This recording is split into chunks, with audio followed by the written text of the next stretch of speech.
Bonjour Monsieur Dorado, merci beaucoup d'être avec nous sur RT France. Est-ce que les velléités d'indépendance des Catalans est toujours aussi forte dans la région ? Elles sont toujours aussi fortes. La population, vous l'avez indiqué, est toujours très divisée. Grosso modo, 50-50 pour les deux côtés, les pro-indépendantistes et les pro-espagnols. Ça n'a pas beaucoup bougé depuis ce référendum qui avait été annulé par la justice espagnole en 2017. Et effectivement, aujourd'hui, c'est une épreuve de force à nouveau pour les indépendantistes et pour le gouvernement catalan qui a appelé à tous ceux qui sont pour l'indépendance à sortir dans la rue. Ça sera dans quelques minutes, à 17h14 exactement. Elle prendra donc le départ à cette marche pour l'indépendance. Donc c'est une démonstration de force et en fonction du nombre évidemment de manifestants dans la rue. C'est un bras de fer de nouveau, un signal envoyé à Madrid ? C'est toujours un signal envoyé à Madrid, justement parce que aussi dans quelques semaines, courant mois d'octobre, il va y avoir donc la sentence du tribunal suprême espagnol sur les cas des indépendantistes qui sont emprisonnés aujourd'hui et qui risquent gros parce qu'il y a des accusations de rébellion et de sédition qui ont été portées contre eux après ce référendum avorté du 1er octobre 2017. Et puis, parce que l'Espagne et Madrid notamment vit un moment très difficile. Vous savez que l'Espagne a un gouvernement en fonction, qu'il n'y a pas d'investiture, que dans les jours à venir, le 23 pour être exact septembre à minuit, s'il n'y a pas d'investiture, le Parlement va être dissous par le roi et des nouvelles élections vont être convoquées. Donc effectivement, le moment politique est très compliqué pour l'Espagne et encore beaucoup plus pour la Catalogne, effectivement, en attendant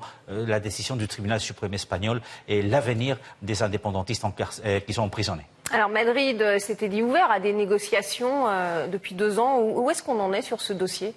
Madrid et le gouvernement notamment de Pedro Sánchez qui est arrivé, il faut le rappeler, après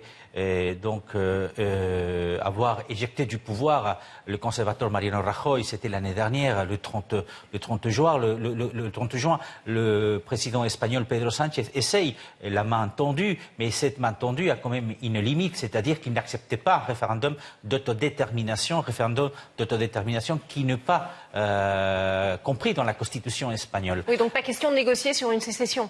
Pas question de négocier sur un référendum d'autodétermination et pas question de négocier sur la sécession. Donc le gouvernement de Pedro Sánchez est prêt à donner plus d'autonomie à la Catalogne, notamment la dernière des promesses a été d'augmenter l'autonomie financière, le pouvoir financier de la Catalogne, mais ce n'est pas maintenant un problème économique, c'est surtout un problème politique et du côté du gouvernement catalan et des indépendantistes, la seule issue possible, c'est l'organisation de ce référendum que le gouvernement de Madrid ne veut pas. Et la droite, elle, réclame la mise sous tutelle de la Catalogne. C'est une mesure assez radicale ?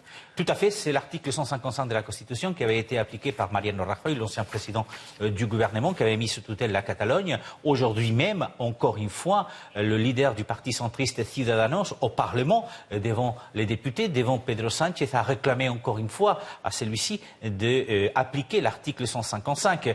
Aujourd'hui, il est clair que les partis socialistes, le gouvernement en place, ne veut pas de cet article parce que ça serait vraiment compliqué. Et la situation actuelle qui est déjà, comme je vous disais, assez compliquée pour l'Espagne et pour la Catalogne. C'est vrai qu'aujourd'hui, les conservateurs et les centristes de droite font pression pour l'application de cet article 155 et de la mise sous tutelle, sachant encore une fois qu'effectivement, on est avec un gouvernement en fonction, on est un gouvernement donc provisoire et que des élections pourraient être convoquées pas plus tard que le 23 au soir.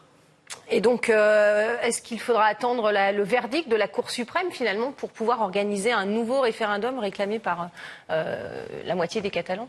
Déjà, il faut attendre effectivement... Les 3/4 des Catalans, d'ailleurs, réclament ce nouveau référendum. Donc, il y a deux choses, effectivement, et vous avez tout à fait raison de l'indiquer. Et donc, grosso modo, 48% de la population est indépendantiste, 51% ne l'est pas, mais effectivement, pratiquement 3/4 de la population, indépendantiste et non indépendantiste, réclament qu'on puisse organiser ces référendums.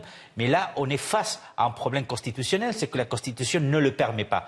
Donc il va falloir trouver des solutions. Mais effectivement, maintenant, il faut attendre le verdict du tribunal suprême qui apparemment ne va pas du tout arranger la situation.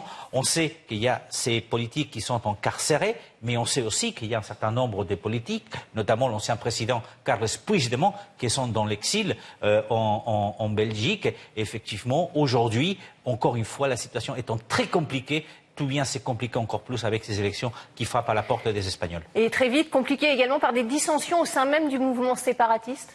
Tout à fait. Le parti républicain, notamment, dont le leader est incarcéré, fait face donc aux nationalistes catalans, dont le leader est en exil. C'est le cas des Carles Puigdemont. Donc eux, aujourd'hui, font ensemble face au gouvernement espagnol, parce qu'aujourd'hui, c'est la fête nationale de la Catalogne. Donc ils vont essayer de montrer un front commun, mais on sait qu'à l'intérieur du gouvernement catalan, les dissensions sont assez fortes. Encore une fois, vous avez un de leurs leaders, Carles Puigdemont, qui est en liberté, en exil, et vous avez le républicain, leader des républicains, qui est emprisonné du côté de Madrid. Et effectivement, ça pèse sur les relations des deux formations indépendantistes. Merci beaucoup, Juan José Dorado, d'avoir répondu à nos questions sur RT France.